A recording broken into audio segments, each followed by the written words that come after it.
Okay, I think we're all, got Michael, Dave, Travis, Andy, myself. We're all here. I'm going to call to order the Belmont Municipal Light Board meeting, Tuesday, November 15th, 2022. It's 7:31.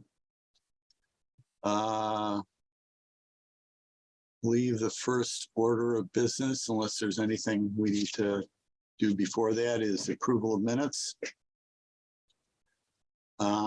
And there are 3 minutes that were sent out. Believe Craig, you sent them out with a couple little edits yesterday. Yes, that's correct. There's a second set that was set out yesterday. They're blue line with some small changes from feedback we received from the board. Okay, so I guess we should start with September 13th, 2022 minutes. I'll move that we accept those minutes as presented by Craig in the blue line. Do I hear a second? Second. All in favor? I guess we need to go around. Andy? Andy? Excuse me, Andy Machado, caught me in a sneeze. Dave? Dave Beaverside. Travis? Travis Frank, aye. And Michael?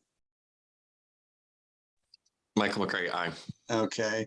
The next set of minutes is October 12th, 2022 minutes.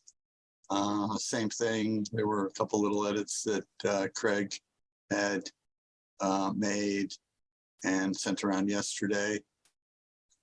I'll move that we accept those minutes. Is there a second? Second. All right. All in favor, Andy? Andy Machado, aye. Travis? Travis Frank, aye. David? Dave Beaverside. And Michael? Michael McCray, aye. Thank you. And then the last one is the October 26, 2022 minutes. There was just one typo in the original minutes that were sent out that's been corrected. Steve, I sent a few comments last night. Okay. After going through the blue line, so I think we might need to hold off on these. Just a few minor edits, but Craig, is that fair to say? Yeah, I mean, I could read through what you sent me, Andy, if everyone's agreeing, we could get them approved. Sure. I think there was one that was might change the statement someone made, so obviously that has to be put in front of the board. But do you want to read through them, Andy, or you want me to read through it? It's up to you. Yeah, I'm happy to. Page 2 of the minutes looked to have a typo. It was just said his topic instead of this topic, I believe. So I think there's probably no concerns there. Page 2 also had, I thought, what was a confusing explanation of the time periods around the different rate options. So I proposed to adjust it to something like, Mr. Kleonsky explained that the rate study proposed either the current proposal, which is expected to cover costs for the next 2 years, or an almost double increase that might cover costs for a longer period of time. He said the Municipal Light Board decided it was more prudent to go with the lower increase and see what happens in the next 2 years.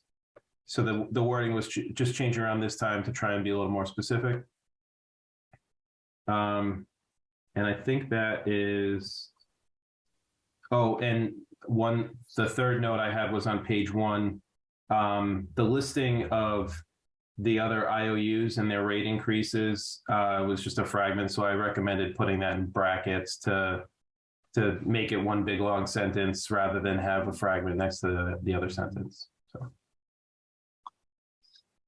Okay. It sounds reasonable to me. I haven't seen the, precise, the document. Does that sound, has everyone seen that? Or anyone seen that? I just sent the suggestions late last night. Okay. So Aiden and Susan have them in their email, but I did not share them with the team. Yeah, my thought was, considering several of those punctuation style changes, if the board approves, we could approve the minutes as amended by Andy's suggestions. And we'll have those amended and sent out to the board as completed notes. The only one that I wanted Andy to speak about was the one that on page 2. Andy, I don't know if we want, we can put them up on the board, but the language that changed, Steve, I think you had made a statement in the notes and Andy was rearranging that statement a little bit so it read cleaner. I think it's a harmless change as he just read through, but because it was your statement, I felt it should go in front of the board to, to be approved as an amended statement. Well, it sounds like it's been cleaned up. So if you think that's representative of what I said, maybe better than what I said, that's fine. Yeah, so why don't we go ahead and vote on those minutes as amended by Andy. Do I hear a motion to approve those minutes as amended? Motion to approve. I'll second that. All in favor, Andy, Andy Machado, aye. Travis, Travis Frank, aye. David, Dave Beavers, aye. and Michael. Michael McCray, aye. Okay, and myself, aye. So those are approved. Great. We'll move on then to the public comment. Not sure anyone is on. But I'll wait just a second in case anyone is on or coming on.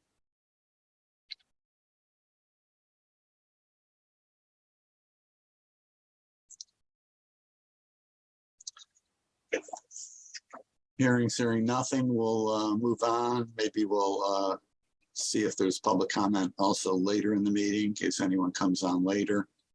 So the next item is discussion and vote on electric rate increase. Those were reflected in the tariffs that Craig sent out yesterday. They were sent out before yesterday, but then Craig, there was one little correction, right, Craig?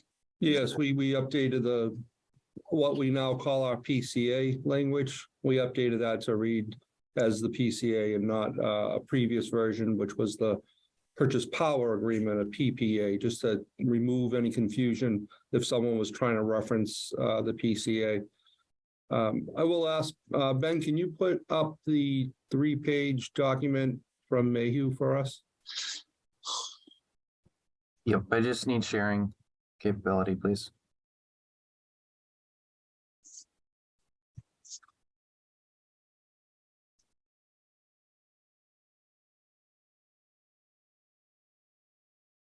It's the media center here there. I don't see Ben as in Benner. It should be okay now. Okay.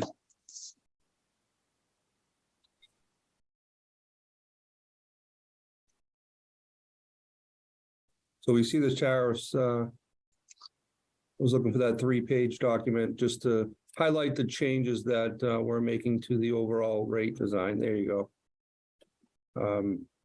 You want to go to the page 2? So Steve, I don't know if you want me to, or even Mayhew, but I figured the intent was to, instead of rehashing everything that we've already spoken about, to really just spotlight what the changes were that we're asking the board to vote on here, and then whatever discussion is born from that. But so there's just a quick couple of pages here of the actual changes. So the first bullet, as you see, the distribution demand and energy rates have been adjusted across the board for all rate classes to produce a 6% increase in only the distribution revenue. Again, we have multiple pieces to our bill. There's the transmission, the generation, and the distribution. And this 6% increase is strictly for the distribution revenue.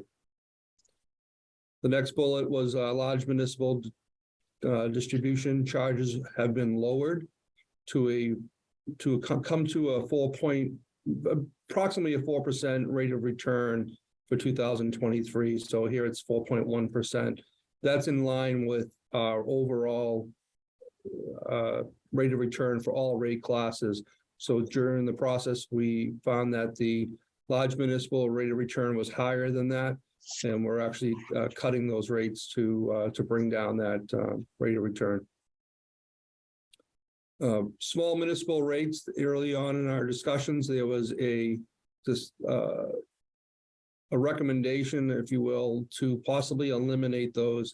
The board may recall you gave the general manager the ability to make that decision whether to keep them or to remove them. It would have resulted in a very minor increase to the municipal Belmont, the town of Belmont, if you will. So we opted in this state that the town is in, going through a tough time right now. We opted to keep those rates intact so that they can retain the less amount of bill there. The residential customer charge has been increased by $2 per month. It went from $10.60 to $12.60. It's worth noting it is not the top of the municipal utility expense throughout the network. We're towards the top and not at the top, but that rate had not been adjusted in well over 10 years. And with inflation and what have you, it was thought that it was appropriate to adjust that. The residential rate also had a higher block rate. So for any customers that used over 1,599 kilowatt hours, they were charged a higher rate for those, for all kilowatt hours above that. It was felt that that was an antiquated way of forcing conservation on our customers. And with our efforts to electrify people's homes in general, we felt that that was punitive, and that has been removed. I would just add that was during the summer only. Yes, thank you, Steve. Yes. And page 3, Ben.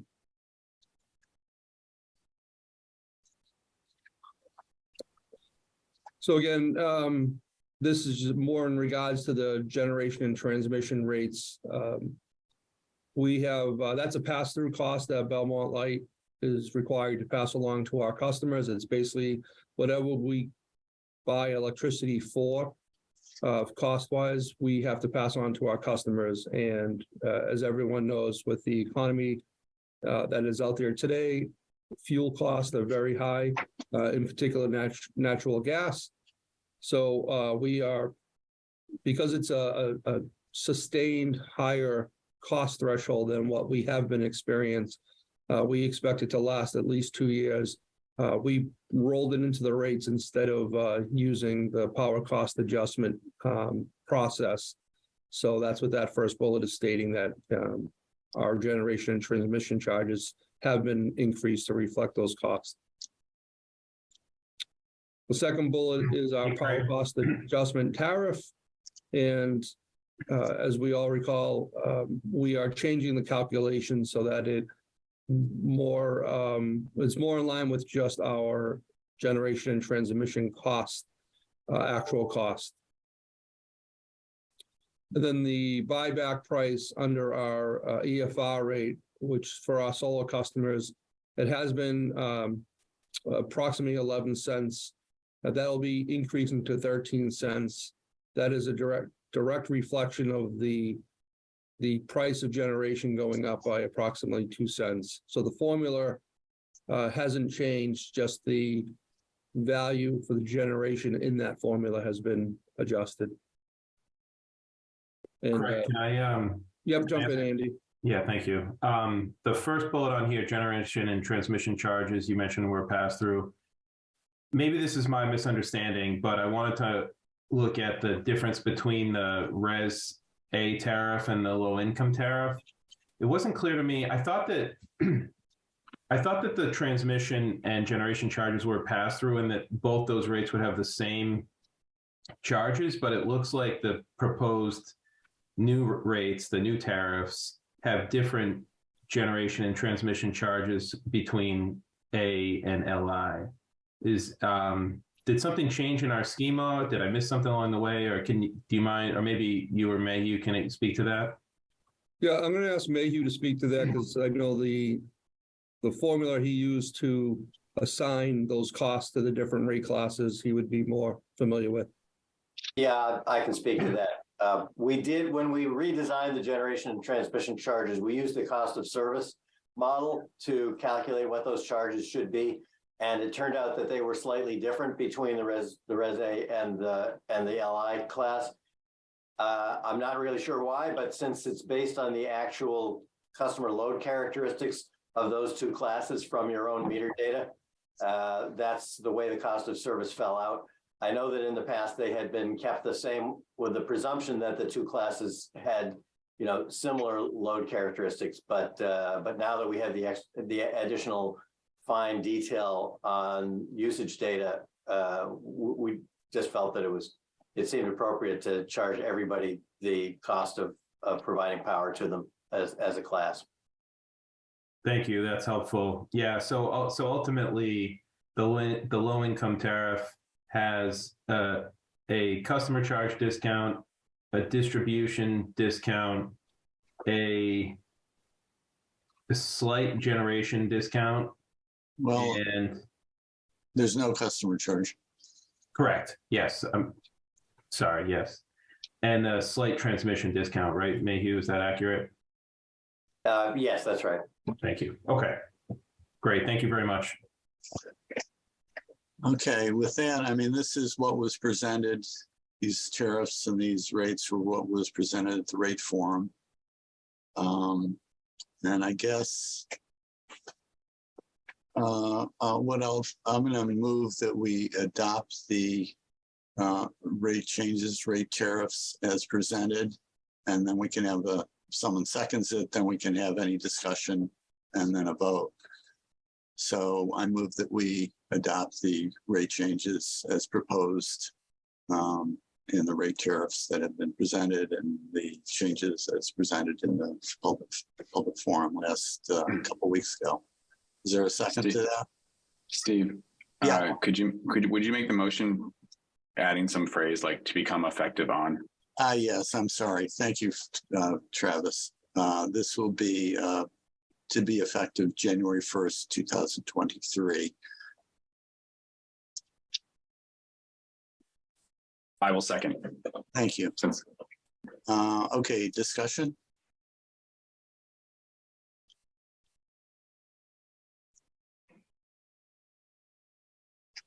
I guess I wanted to, I see Roy's hands up, Steve. Yeah, Roy. I just wanted to go on record saying that I think the EFR rate, I don't see the justification for this change, but I hope it is going to increase by about 20% now that it doesn't change for a good long time after this. Okay, well, I think we've said we're going to take a look at that, but for right now, anyway, it's going up by the 2 cents that has been indicated. Yeah, I recognize that's the decision. I just wanted to register my feeling that it has just a flawed conceptual basis, but then I'll stop. Okay. Steve. Yes, Craig. Yeah, I just wanted to point out for the board, the power rate E, there is some changes that we discussed with Mayhew early on to the availability of that rate, not to the numbers that are in front of you today for adoption, but the clause for availability. And there's also a discounted rate credit, if you will, to customers that fall into that rate. We're looking at that still. So we want to make sure we could implement the recommendation that Mayhew had provided us. before we move forward with that. So after today's vote for the general rates across the board here, we will be bringing back in the next month or so just Power Rate E with a either a further recommendation or to answer the question whether or not we move forward or not with changing that rate. Again, it's not the numbers, it's not the generation cost, the energy costs, it's the clause for availability. If you want, we can put that up on the screen if it helps, but I think everyone has it in their packets. Okay, yeah, that makes a lot of sense to me. We should go forward with all the other rates, and we can change that in due course. All right, well, if there's One last comment. yes, Michael. This should be a very familiar speech by now. I think I started it back in July. There were a couple questions that I've had throughout the entire process, particularly as our rate study reflects and relates to our strategic goals. Made a number of requests throughout the entire process, specifically looking at a declining rate model for reducing distribution charges for high consumers, high kilowatt hour consumers, and have been frustrated throughout the entire process that this was largely unaddressed or unstudied. And so for those reasons, I will be abstaining from the vote today. Thanks, Michael. I understand that. And to be honest, I didn't fully recognize the depth of your concern until I read all the minutes that we approved today. And I do think that we kind of dropped the ball a little bit on that. Having said that, I think that declining block model is a real heavy lift, and I'm not sure that I would have been prepared to go there, but it is something that I think that deserves more attention, and certainly we could have looked into it a little bit more. All right, then. I guess we're ready to take a vote on the rate changes as proposed for January 1st, 2023. I'll start with Dave. Dave Evers, aye. Travis. Travis Frank, aye. Andy. Andy Machado, aye. Michael. Michael McCray, abstain. And myself, Steve Plansky, aye. So those changes are approved to be submitted to the Department of Public Utilities for an effective date of January 1st, 2023. Thanks everyone. This has been a long process, a lot of discussion. I know not everyone's completely happy with it, but it's sort of, I think this is a good result overall. All right, I guess we can proceed then to the next item on the agenda, which is the third quarter 2022 financials. And I guess that would be Maria. Yes, good morning, everyone. So presented to your attention is a preliminary financial results. It is preliminary because there are certain numbers which are not available to me yet. So that's how it is looking like at the moment. So couple highlights. As of the third quarter of 2022, there is a projected loss before contributions and transfers. That's exactly what was presented during cost of service study, so it's not a surprise. We know the reason for that. So, and one of the huge reasons is the increased purchase power cost caused by the market conditions. Another highlight, there is a little bit higher load comparing to the budgeted, and there is a slight increase in sales, but with the certain shift between revenue classes. What I see for the third quarter, there is a decrease, overall decrease of other expenses other than purchase power costs. Some of the reasons is because we are switching, we're doing a lot of capital projects, but also it might be a timing, because as I said, it's a preliminary results. I also see like a significant investment income losses, which is also explainable by current market conditions. Overall, 2022 year-end projections. As of now, it shows me 80,000 income before contributions and transfers, but that number will change. And that number will change because to do the projections through the end of the year, I'm using budgeted numbers. So it's a combination of actuals available to date plus budget numbers. And we know for sure as of now that fourth quarter purchase power costs would be higher than what we budgeted. Also, there is another like gray area, which we have every year. It's adjustment to pension and OPEB, which is done in December based on actual studies, and this data is not available until early next year. So that's something auditors are doing during their audit when they're reviewing reports provided by the town, but reports are not available yet. So just going through, Ben, you can probably just go to the next page, please. Thank you. So quick overview of what we see right now. So there is a 2.3% increase of a budget. And as I already mentioned, there are a little bit higher sales comparing to the budget and also comparing to the prior year.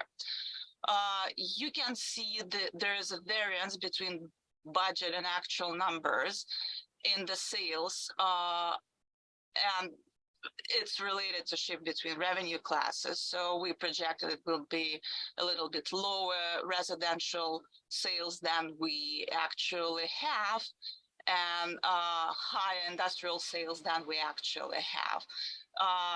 And that ends up showing us like 3 million of kilowatt hours sales higher than budget, which provides us with almost $450,000 of dollar revenues.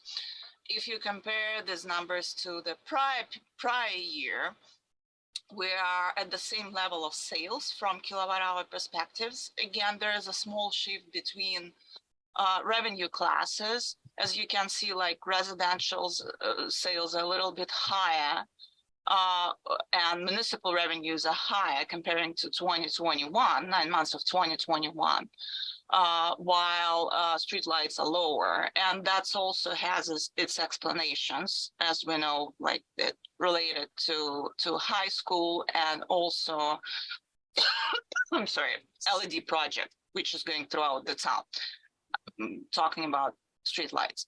Switching to power costs. So there is 8.6% increase over budget, and mentioned number of times, natural gas prices increase, it increases the cost of power significantly. So while, Ben, can you just scroll down a little bit?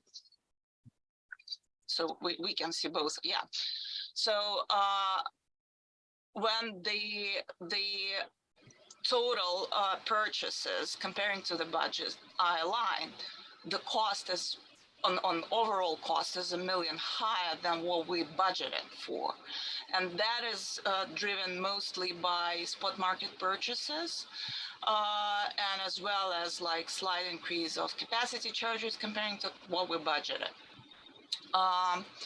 If you compare this to prior period, like to 9 months of 2021, again, total overall purchases on kilowatt hour number is aligned, while the total cost is 2.1 million higher, like total actual costs. Ben, can you scroll down to the next page, please? So other expenses, which include distribution expenses, customer account expenses, general and admin, and other. There is a 2.7% decrease against budget. And as I already mentioned in my highlights, most of the things related to the timing of some expenses because it's preliminary numbers, but also to the shift between operating and capital expenses. We're doing a lot of capital projects nowadays. There is also 4.2% increase against 2021 numbers. And there is increase in distribution and general and admin expense. I'll be talking about it later in my memo. Purchase power PCA, purchase power cost adjustment. So there's some history in this memo, how it was set up, what we were collecting. If you recall, we had set it up in the beginning of the year and started collecting through the customer bills. Then it was increased a little bit in June. So as of now, we collected $666,000 through PCA for 9 months. From what I see in my true up, we should get even by the end of the year. So we'll see how it goes. It also depends on the cost of power for the fourth quarter, as I mentioned, and Becca might talk about it a little bit more, but she told me that fourth quarter is going to be way higher than what we projected. So we'll see, but it also depends on what would look like, how our sales would look like. And we will be asking for your vote on payment in lieu of taxes in the amount of $350,000 for this calendar year, which is to be transferred to the town in December. So I can go in more details through all the expenses. Ben, can you scroll down, please? So as I was talking about sales of electricity, so like overall sale, like overall revenues are 3.2% higher than the budget and 4.9% higher than 2021, the 9 months of 2021.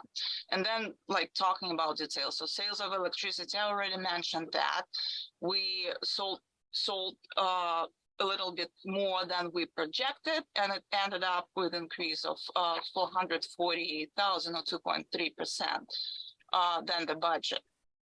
And prior year compare, like if you compare prior, like sales of electricity for three quarters of this year and 9 months of last year, there is also a change. Nevertheless, we sold the same amount of electricity, more or less.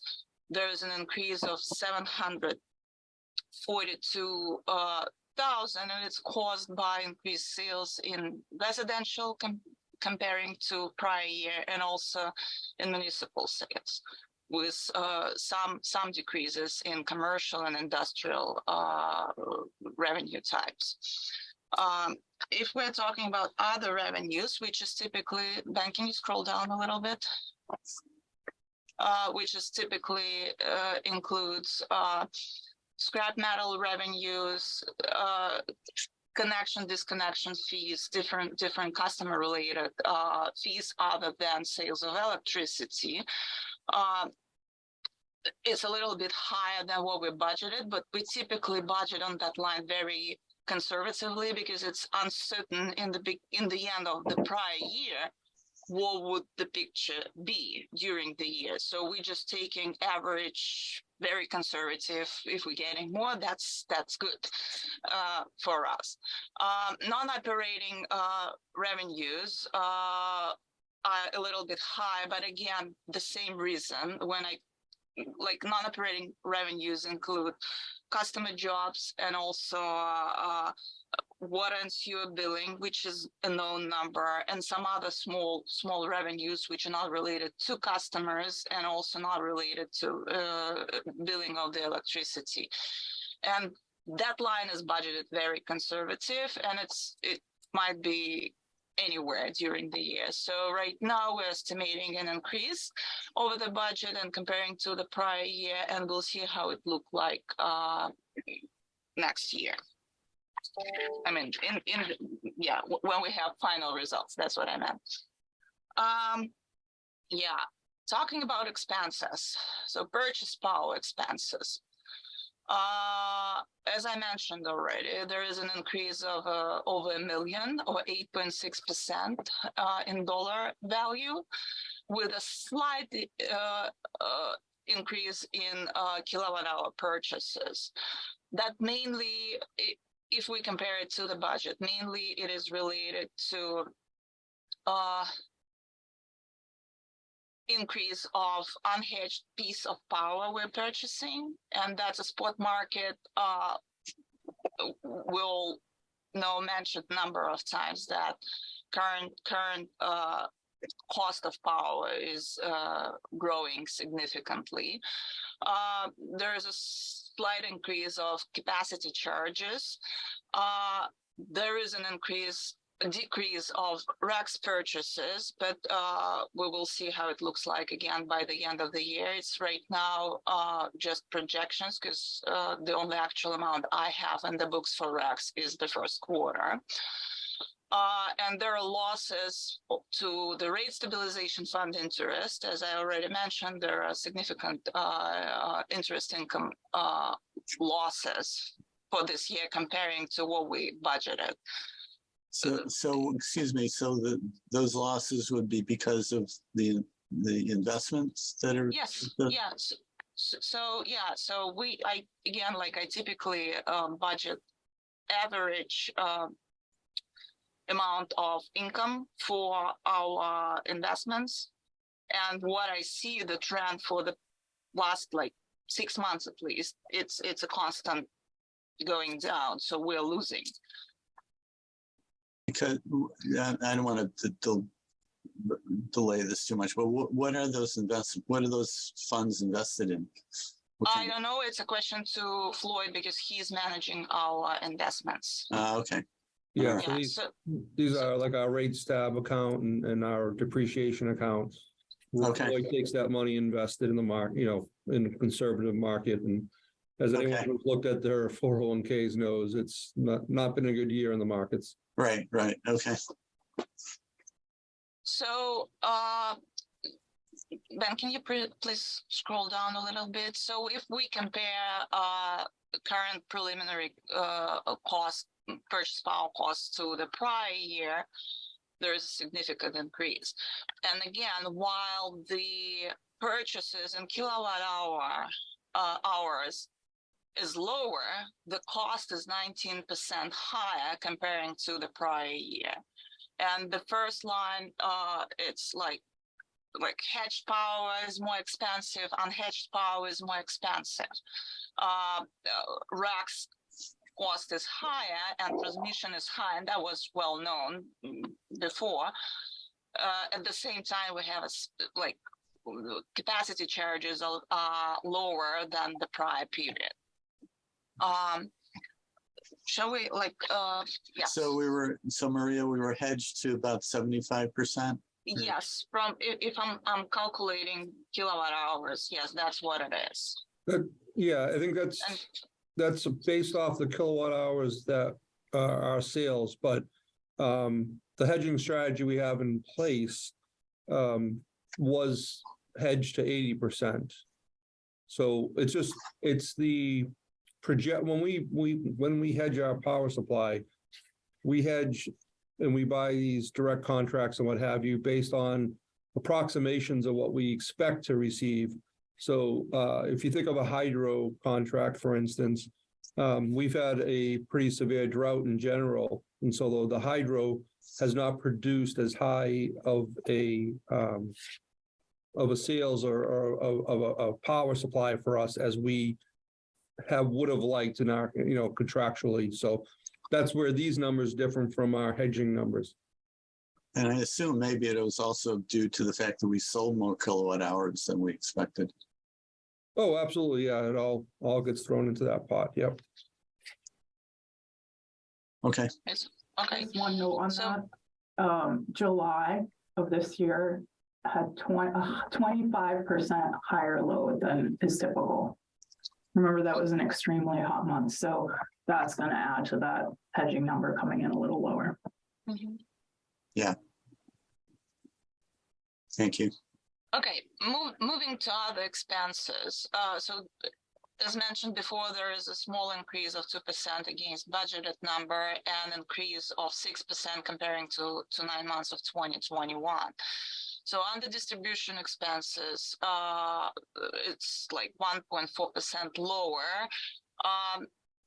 There's a decrease in underground maintenance expenses, and there is a shift from maintenance expenses to capital expenses mentioned before. We have a lot of capital projects going on, and so there is a shift between CapEx and OpEx, or OpEx and CapEx. Customer accounts decrease of 1.4%, mainly due to huge decrease of uncollectible expense line caused by very effective work done by customer service on the BACA's guidance.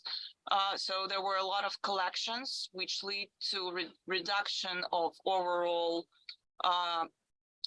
like overdue accounts, and I don't have to reserve as much as I used to, or as I budgeted, because again, this line is budgeted very conservatively to make sure we have a line.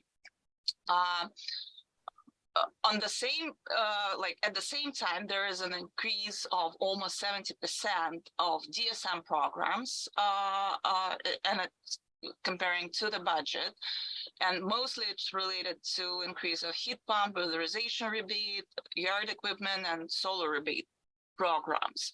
We can talk a little bit more about it, and luckily we have Ben on the phone who can add to that, but that's the trend. We see that whatever we budgeted for DSM programs, and the reality is way more higher. General and admin expenses, there is an increase of almost 3%, a decrease of almost 3%, mainly related to outside services, insurance, and pension and benefits expenses.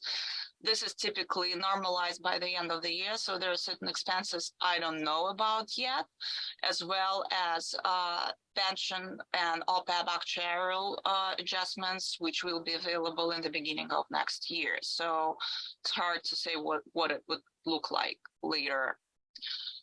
Maintenance expenses decrease. There is a decrease of traffic signals and alarm maintenance labor costs against what we budgeted to, and might normalize by the end of the year. So comparing to the prior year, Ben, can you please scroll down a little? Okay, so distribution expenses higher. As we were talking about, there is a we observe a very like high constraints of material, like supply chain constraints, as well as significant increase of cost of materials, and that's the key reason why this line is going up. So customer increase, again mentioned before, DSM program costs are going up, comparing both to the budget and to the prior year. General and admin expense increase. So there is an increase of the line is called office supplies and expenses, but the maintenance of software, like a lot of companies switch to subscription model. So instead of buying a software right now, we're just paying a subscription fee, and that increases this particular line.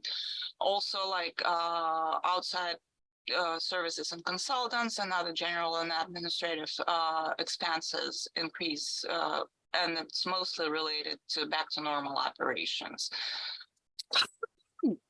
Maintenance expenses decrease. Mentioned before, street lights, traffic signals, and fire alarm maintenance labor going down. Street lights is capitalized right now because of LED project, and traffic signals and alarm maintenance, fire alarm maintenance costs are lower than it used to be. As I already, I talk about uncollectible expenses, so that's a brief, can you scroll down to the next page? Yeah, Maria, that's a, yep. before we move away from costs or expenses, can I make a question? I have a question and a comment, I guess. Sure. I was using the table in section A, the purchase power section A. I think this is the right table. There's a line that's separate at the bottom there for transmission. And I want to understand if we think about like, you know, our three things of generation, transmission, and distribution. The generation is, let's say this, the hedged power line at the top, and the transmission is the bottom line. Is that correct? Am I understanding like how that would show up in this table? All of these expenses are considered generation and transmission. If we're talking about, but I guess the power costs in the first, the hedged power and the spot power markets do or don't include those lines at the top of this table. Do or don't include transmission costs. Like maybe no, that's they more don't. direct. Transmission is a separate line. Well, then I think I find this interesting, and I was doing the math to help me understand how our hedging is also controlling power costs. And if I did the math correctly, using that actual numbers, 2022 actual, I have that hedged power is about 4.9 cents per generation. Spot power is about 13.6. And the EFR, which includes effectively transmission, is 11.4.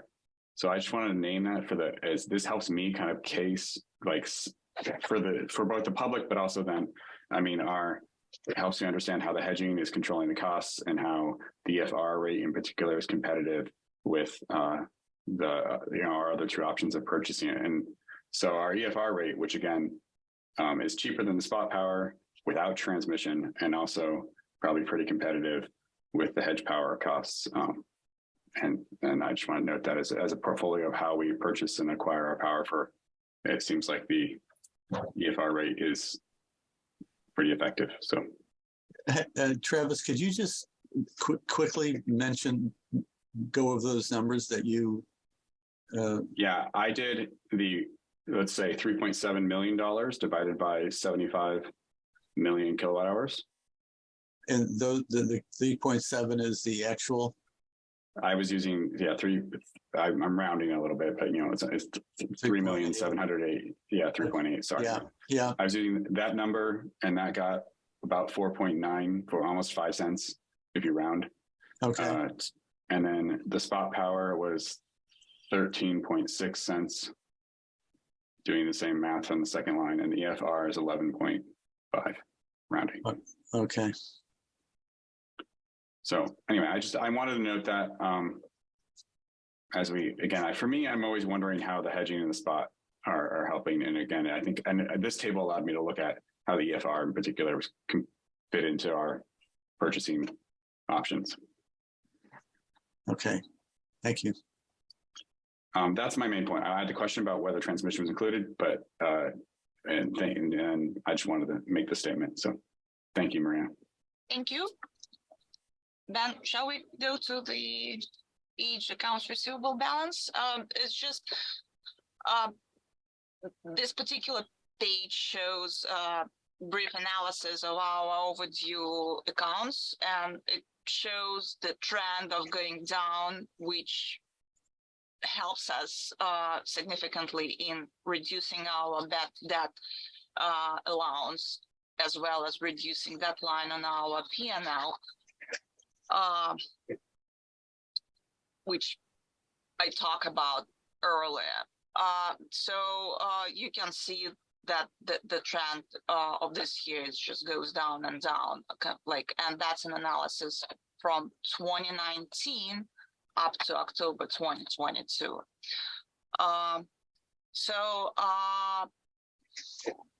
We are planning to transfer payment in lieu of taxes in the amount of $350,000 to the town.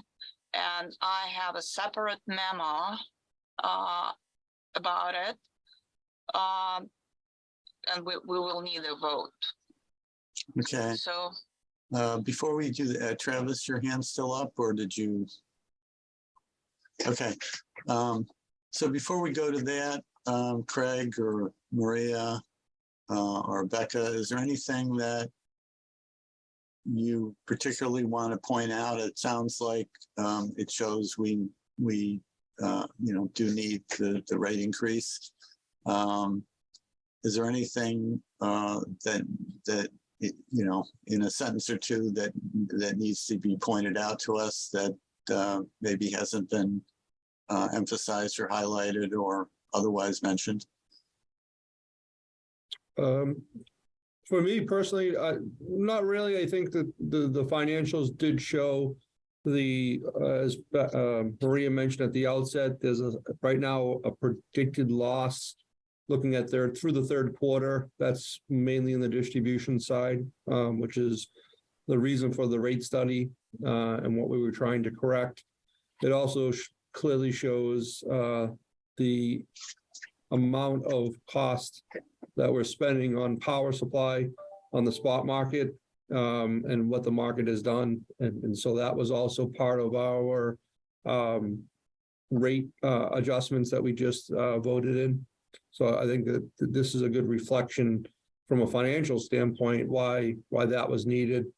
And the only other thing I'll point out is the aged accounts receivable, as we look at them on the screen at the moment.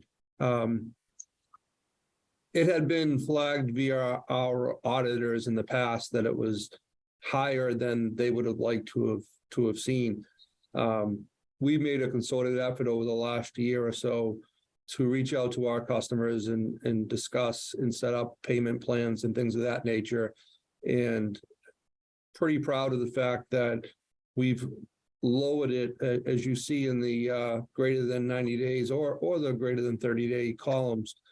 Those lower lines are the present year, and we've made a really good dent, if you will, in lowering that to or normalizing that to what we would expect it to be for a utility of our size. So other than that, that's all I had. Yeah, I also wanted to add that we potentially will be looking for a transfer from rate stabilization fund just to normalize our results for the year, but that will be known best by our December meeting. Andy? Yeah, Maria, thanks for walking through this. Back on the first page, you estimate 80,000 income for the year before contributions and transfers. So that's before a pilot payment, correct? And so just to so I understand, does the PCA cost recovery come at a later date that influences that number, or how is that influenced by the PCA? No, it's included. So collections from PCA are included into our revenues. They included as of now on the residential line. For now, it's usually allocated between other lines in the end of the year, but it's included. So this result is including collections from PCA. Okay. Thank you. And the amount of the transfers, do we have a sense of that, Maria? Not yet. I wanna because this is 9 months results. I wanna first see what are the actual costs for at least September, October, and November, and I'll know better probably by the end of this month, and also see where we might end up in December, and then we'll make a decision and calculations how much we want to transfer. I also want to discuss this with our auditors. We have a preliminary audit tomorrow, and that's one of the topics which is on my agenda to discuss with them what's the best way to treat it. Okay, terrific. If there are no other questions about Maria's presentation about this document, I guess we can move to the motion. Let's move to the motion. Ben, can you open the pilot transfer? So do you want to, well, I'll just read it out. Yeah.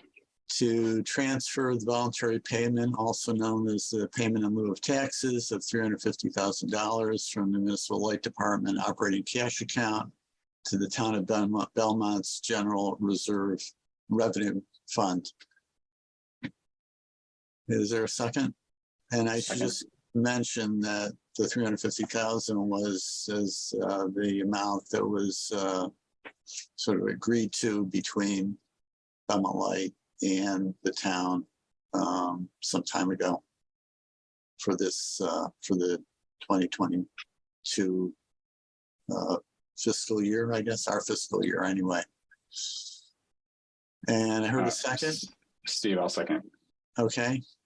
And we'll go around. Dave? Dave Beavers, aye. Michael? Michael McCray, aye. Andy? Andy Machado, aye. Travis? Travis Frank, aye. Steve Fliansky, aye. So that transfer is approved. Thank you very much, Maria. Thank you. Appreciate it. Thank you, Maria. Well, I gotta say, this is unbelievable. We're just about on time, on schedule here. I was thinking the same thing, Steve. We'll see if we Jinx it. We did months of hard work on, let's say, the rate design. And now it's gave us the last little wrap up. Yeah. So this is good. Yeah, it is. I'll pause for just a second here just to see if there's any public comments so far. Anybody else is on? I can't tell. We could, if you go back to the full screen, we could see who else, if anyone's on, but I'll pause here for a moment just in case there is any public comment.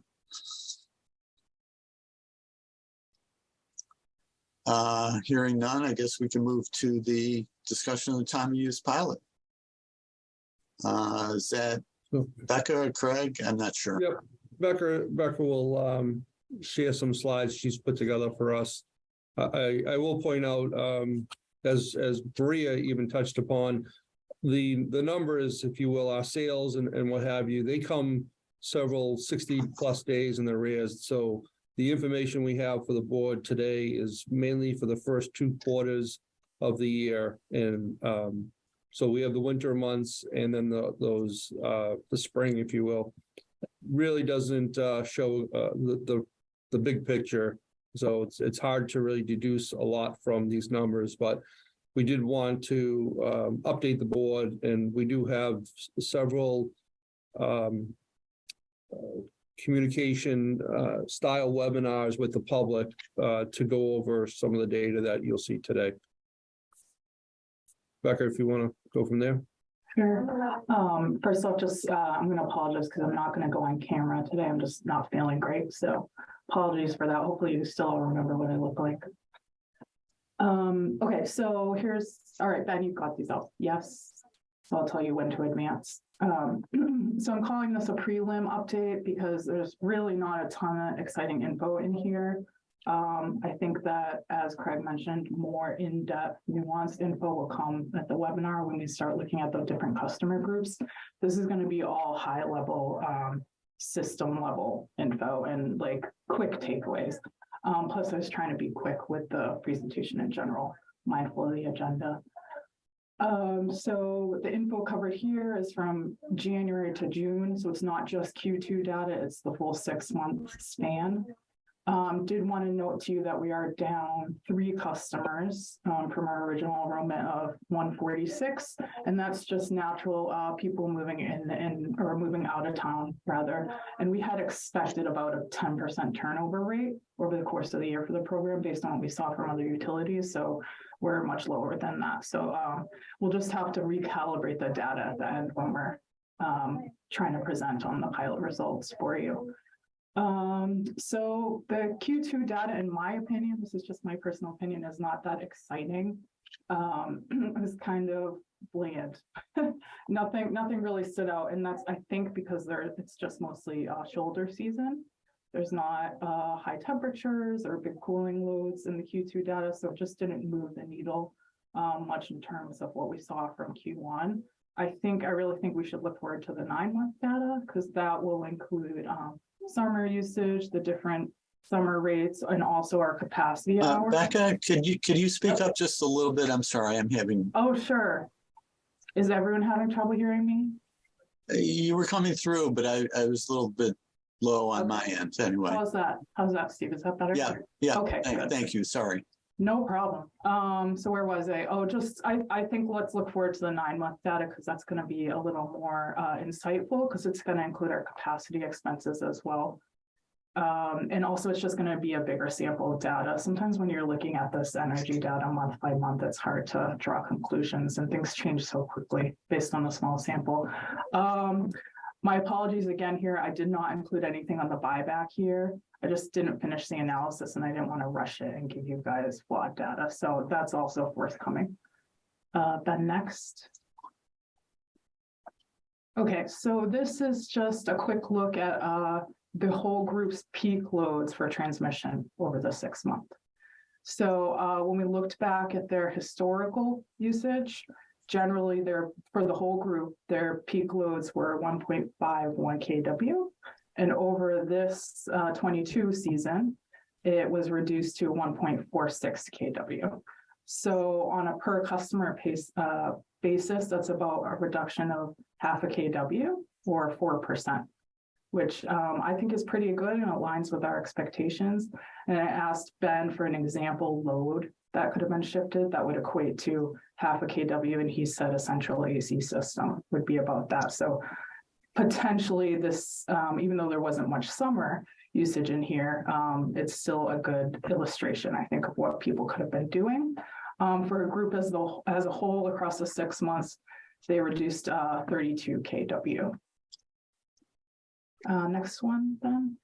And this is revenue impacts for the whole group. So looking at what our costs for the group were for transmission versus what we collected. And I'm just there's a lot of numbers here, so I'm gonna skip down to the bottom couple rows because it's kind of saying the same thing, just in different language. So for the total group, the cost for them on transmission was $16,578. And what we actually collected was over 17,000. So we had a bit of an over collection. It amounted to $700 total for the period, which is about 79 cents per customer per month. Again, I don't want to rush to make any conclusions here on this data because again, the summer data I think is going to change this whole picture. But still interesting to know that the rate seems to be working, or at least not harming Belmont Light too much or the residents too much. So next one, Ben. Becca, can I ask a quick question on that one? Yep, go ahead. And this is definitely asked with this is preliminary data in mind. But I'm curious, having seen very small data points on this, that maybe some customers are more prone to be over collected from, and other customers may be more prone to be the opposite. This data is the bulk of the total. Yep. And so without a question of like, what's the answer today, but as we go forward, just to understand, do we see a pretty homogeneous outcome across customers, or are there some customers that are sort of more, I'm going to use the words normal in the pure mathematical sense, that they are normal as in they are very close to the center of the distribution and not any other connotations, but is that playing out? Do we have any sense of that? And if not, maybe that's just something to punt for later on throughout the analysis. I'm right with you, Mike. I don't know yet. I don't think Ben knows either yet. We have to dig into that more. So it is forthcoming again. Perfect. Yeah. Thank you. Becca, it's Dave. Maybe you haven't done this, but it'd be fascinating to see if these customers had been on the regular flat rate. Yep. I think your over collection would be a lot substantially higher, right? That's true. I actually should have thrown that in, Dave. I have that number somewhere. Okay. Maybe I can follow up afterward and add something to the slide and redistribute what the collection would have been on rate A. So, I mean, when the hope was this would be a fairer rate, and in that sense, it seemed like over the first 6 months it is. kind of working out that way. Looks Yeah, like. and you're right. It's hard to say that without looking at what the rate A collection was, right?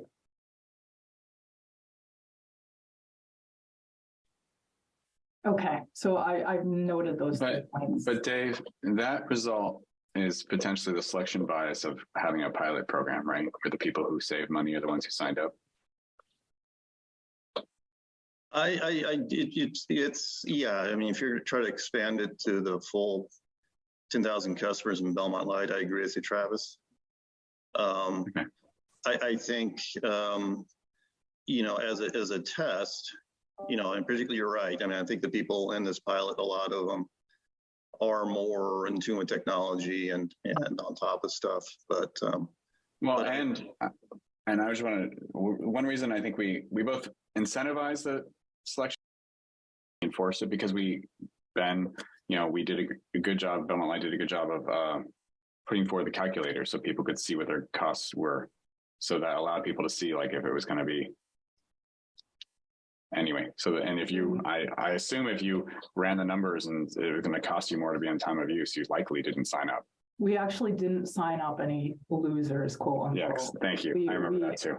Yeah, we targeted people who we knew we would.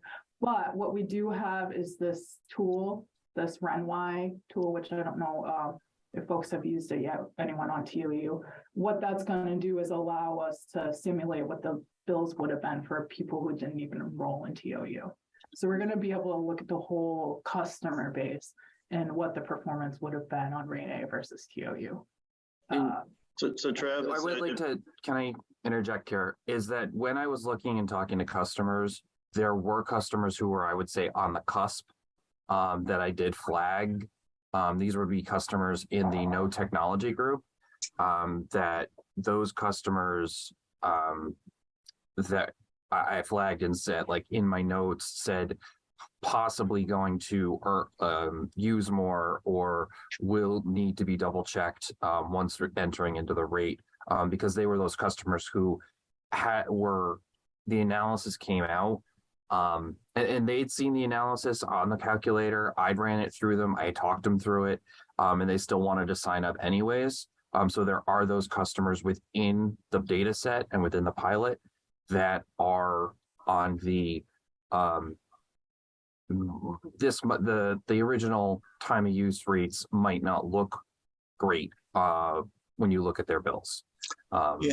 Yeah, just to follow up on that, I think I might be in that category. I mean, in thinking about this, my expectation was that I'd probably be a net loser just by a little bit. It'd probably winner during the shoulder months, but a loser during the summer months. So I think there were some people, if they were like me, that signed up knowing that we might be paying a little bit more or maybe a little bit less, depending on how we changed our usage patterns. Steve, have you logged onto the TOU portal yet? That RenY one? I haven't done that yet. Okay. So that will tell you month by month whether you won or lost compared to rate A. So when you get a chance, we can show you how to do that. Yeah. Okay, so thank you for this. I think it's just a reminder that we have that selection bias is my main point. And this will come up again, even when we do the, 6 months from now, and we're looking at the full year's worth of data. So, well, the question, Trev, I mean, the question for me, I don't see this as a representative sample of all of Belmont. But the question for me, going into the pilot, was for the people, when you think of strategic electrification and people doing technologies and doing more, what is the appropriate rate? Is there a rate that would help them save money, but also not cost Belmont Light?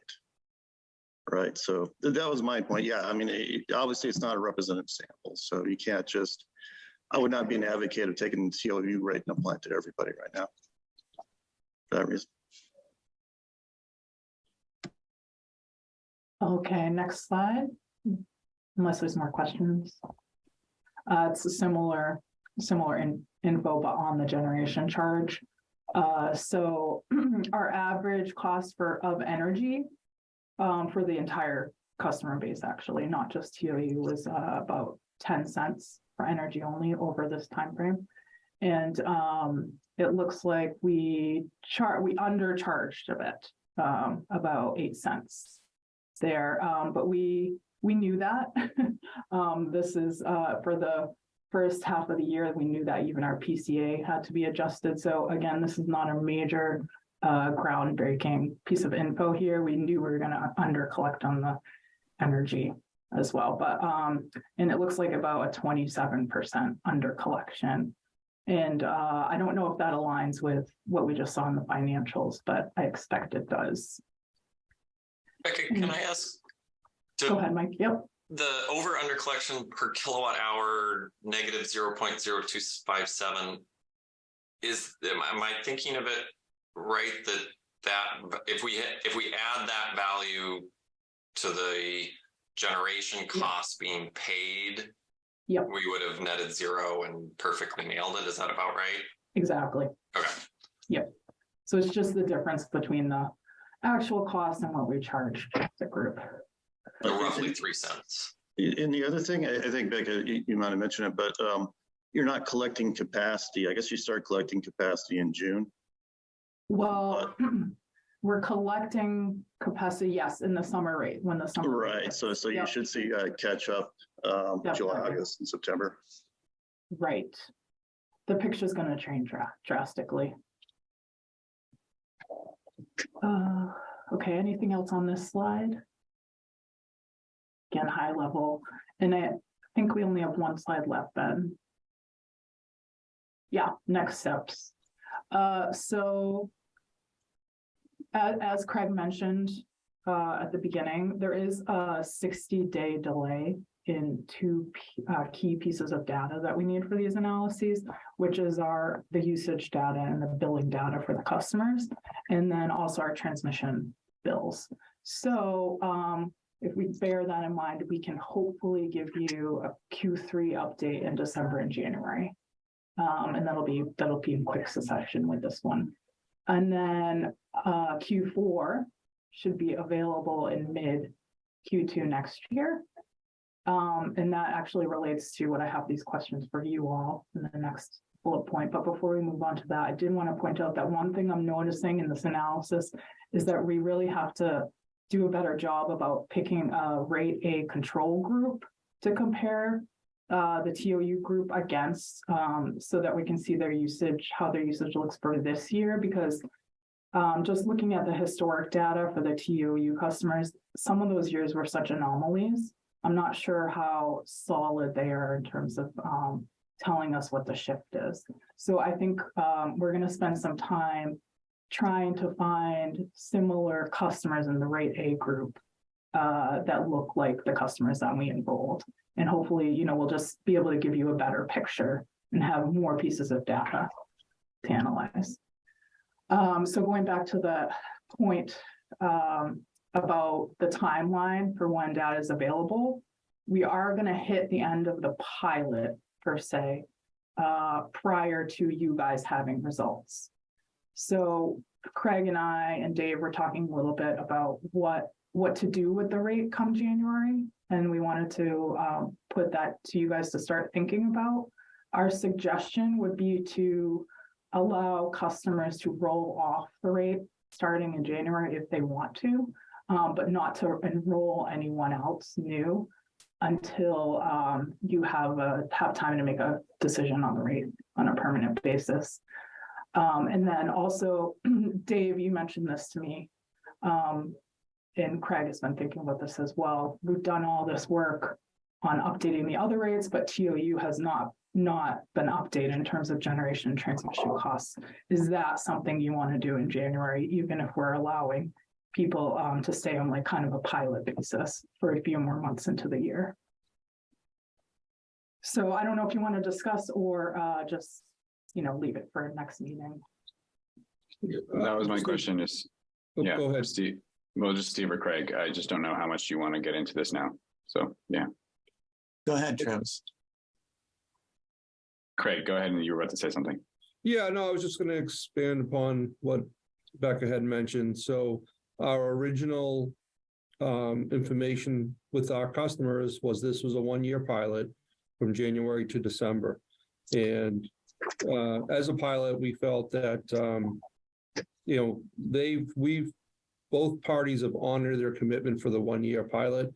So come December, if there's a customer who feels this is not right for them, we wanted to allow them to drop off because they've met their commitment and the data is there. We just have to review it.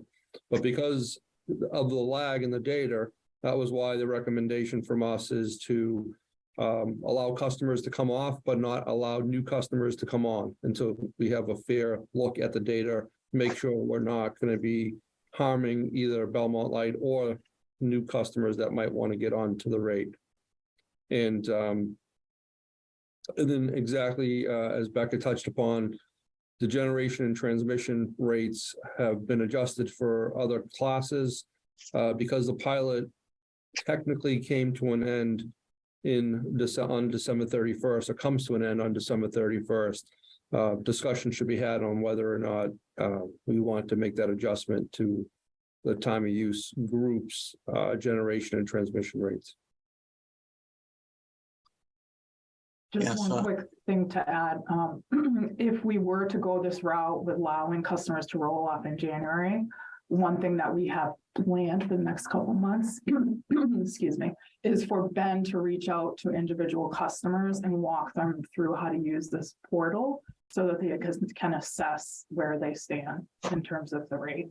So everyone kind of getting a personalized look at how they're doing. That said, I don't know what's realistic in the next couple of months when it's just Ben doing that, but we're making plans to do that at least. I think Michael has his hand up, but I would just say, I mean, we definitely have to allow customers that don't want to continue to move to the standard rates. I mean, that was supposed to be a 1-year pilot. So I don't think we have the right or the ability to keep them on the time of use rate if they don't want to be on it as of January 1st. Michael? I'll second that, Steve. I think that's very well put. My inclination here is to say thank you for this information. Let's look at what we see in Q3, which, if that's possible in December, we can kind of make a decision with a little bit more information. I guess what I'm trying to think through is sort of the risk and reward profile of continuing the program absent complete information. And so we will get a really helpful update next time because we'll have summer costs. That's where some of the biggest drivers come from. The risk that if we close the program, maybe we don't get people to come back. There's sort of customer start-stop that experience. The other risk potentially is if something really substantially needs to be improved, adjusted, changed about the way we do this program, and we run it through, say, January this winter, who knows what it's going to look like. So I guess just those thoughts, and I have my speculations, but don't necessarily think today's the day to run through them all. But maybe Craig, Becca, Ben, others, just if we can kind of, where could something blow up on us? Or, hey, you know what, transmission rates, we know what they're going to be. There's no summer capacity charge. So really it's contained to this bucket. How do we put some risk bands on that? And I think my inclination is that we would just allow anyone who wants to continue to ride through, but I want to kind of get my thoughts around what those risk bands look like before doing anything substantial. Thank you. Travis? Well, again, I don't know if this is the time to really go into depth. So, Steve, feel free to close this because I don't know if we're going to be, anyway. But I guess my thought is, there's part of me that's like, I guess, what's the value in keeping the pilot going? I want to just make sure, like, that there's the opposite, and I also want to understand the costs. I know we've got the billing all set up. Ben seems on top of it all like that. I don't think there's a huge cost, but if there's also burden, then again, we kind of promised a 1-year pilot. Potentially, it's also turn it off for everyone December 31st. So that was one thought there. Okay, I guess we should have Ben or Okay, guys, add something to, I mean, some of the people I talked to, if you ended it without some kind of like, oh, Belmont Light's losing money or some kind of real data, I think you're gonna have some angry calls, right? I think there's gonna be some people who are happy on it, that see it as a future. So I think some kind of rationalization, if we are gonna end it, wouldn't be needed. yeah, my feeling would be if it isn't a burden on Belmont Light, to just let those folks who want to continue on the program to continue. Yeah, it'd be hard to argue against that, right? I think, yeah. Real quick though, I think that's the problem. We don't know if it's a harm on Belmont Light or yet. We need sort of the full data to answer that question. So that's where my trepidation around going into Q1 2023 without all the complete information. We'll know not a lot like what it's going to look like. We can speculate, we can guess, we can project based on Q1 2022 what 23 will look like. But I have that sort of uncertainty. So I think that's, again, why I think it's good to flag this now, but I really think we should hold off on a lot more sort of what do we do until we've got at least Q3 data in the rearview mirror. Yeah, but that won't. Will we have any real significant update in December, Becca? Or Ben? Just 1 month from now? Yeah, Q3, so you won't have the full year. You'll have some summer usage.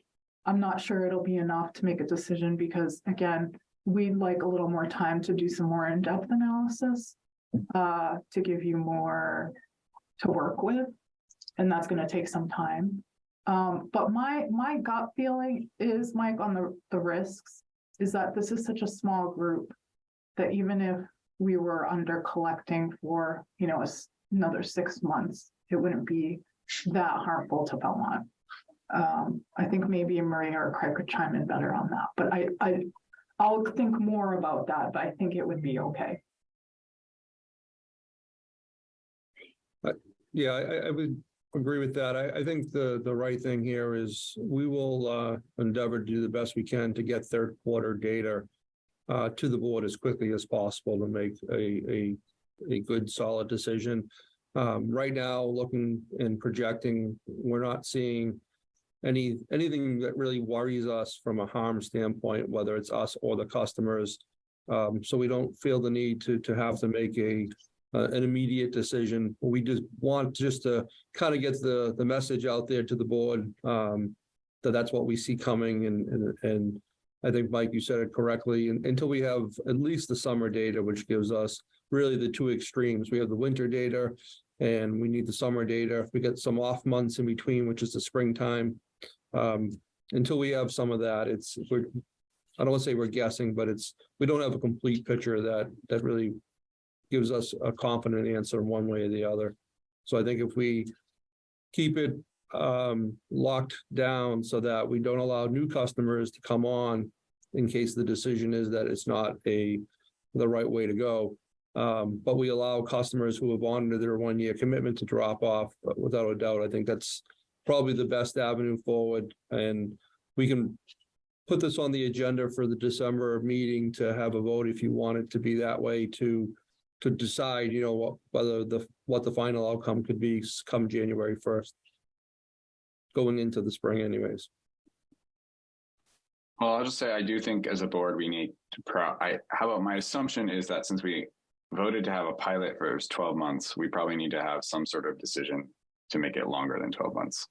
So just explicitly, even if it's simply a short vote to say, we'll let it roll on. So. Okay. All right, well, we can make that decision next month. All right. So we move along. Sounds great. Thank you, Becca. Thank you, Becca. Yeah, thanks a lot, Ben, Becca. I'll be quick, get us back on time for our executive session. Ben, if you could put the commendation up on the screen, please. So I wanted to just couple updates on Belmont Light and what's been going on. I think everyone remembers there was a large hurricane that hit the western shores of Florida, Hurricane Ian. Belmont Light sent a crew down with through the NEPA organization, Northeast Public Power Association, to assist the organization, which is called APPA, American Public Power Association.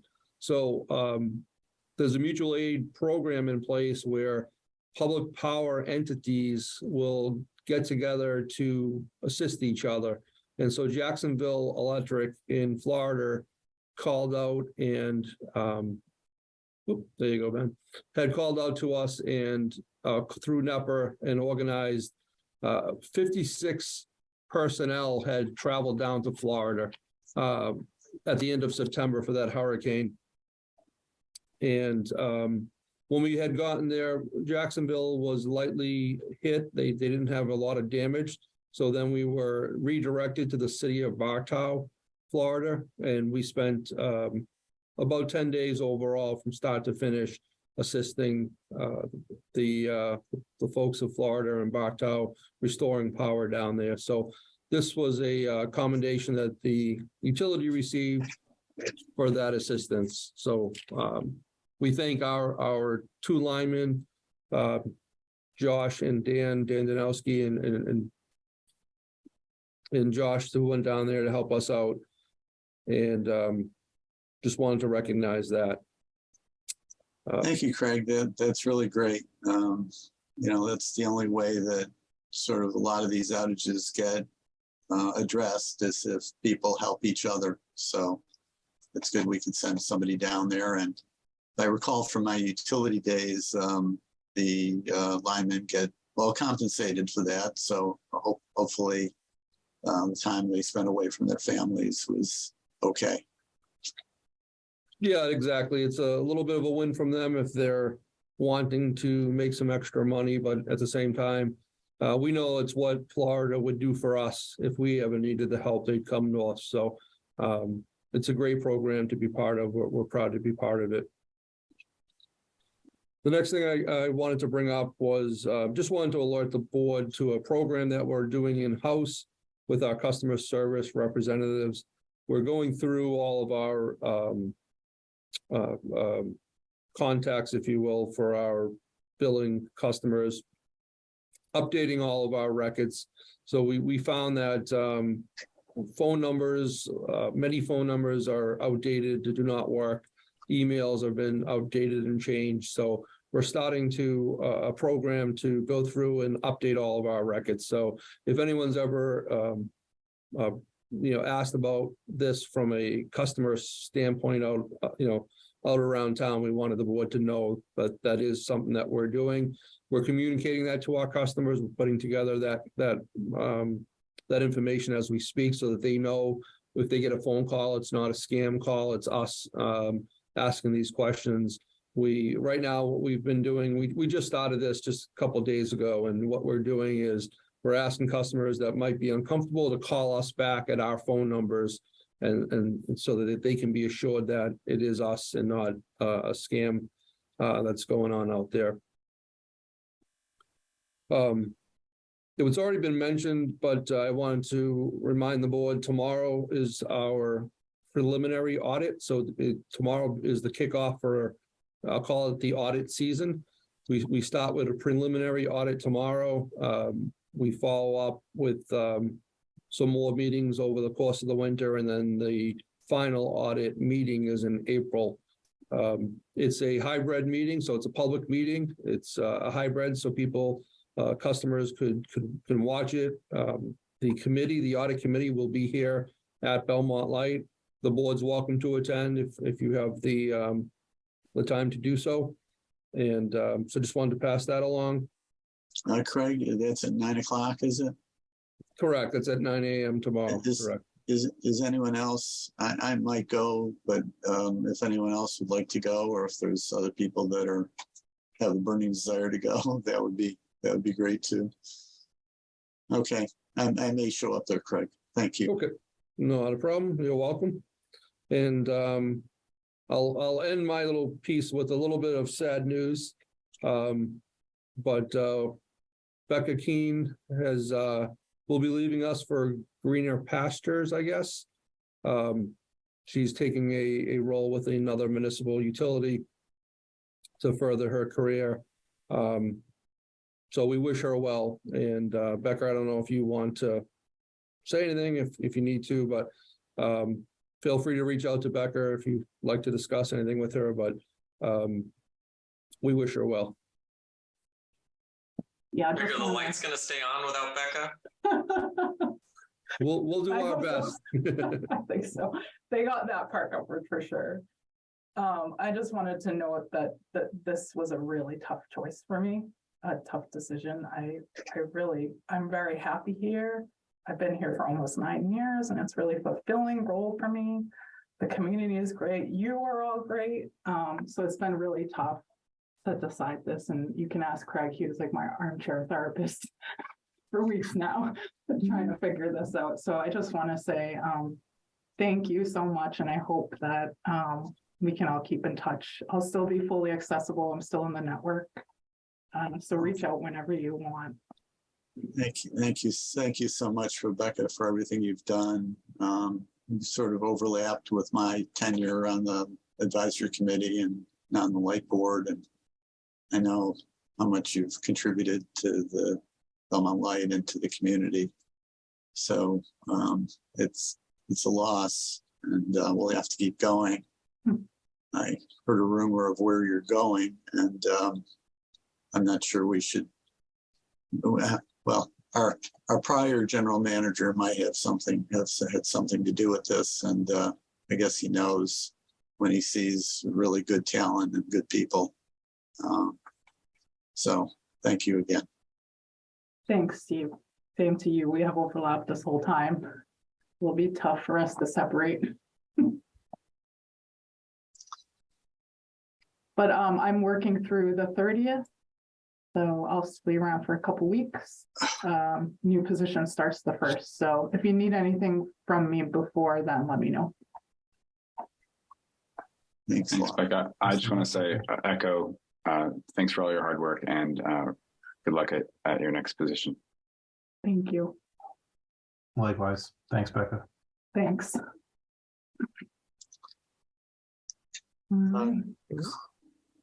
That's all I had. Did you want to talk about another award? Oh, yeah. I'm gonna skip that and bring it up for the next meeting only because Aiden's not with us today, so I'd like him to be present when we discuss it. Okay, sure. I just had one little thing I wanted to mention. I had seen Mark Palillo at a social gathering. He requested that I come before the select board and just, I guess, give a short update on a couple of the items that were going on with the light board.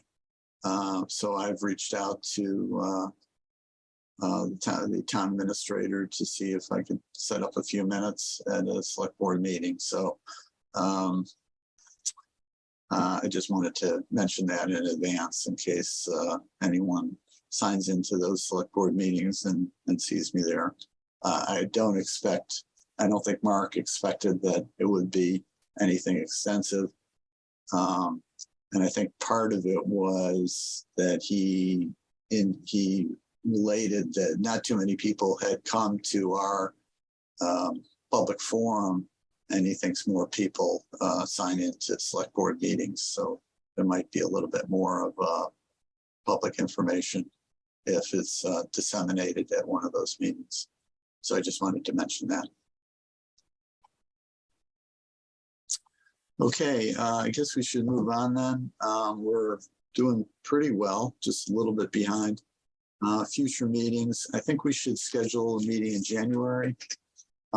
If you'll excuse me just a minute, I just need to get my calendar. I'll be right back.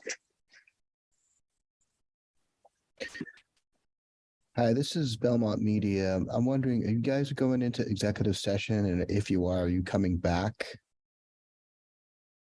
So want to put words in Steve's mouth, but we will be going into executive session and the intent would not be to come back. Very well, thank you.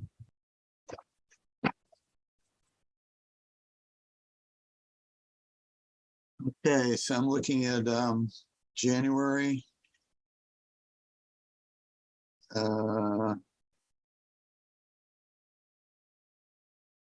Is the 18th a good day? That would be the third Wednesday.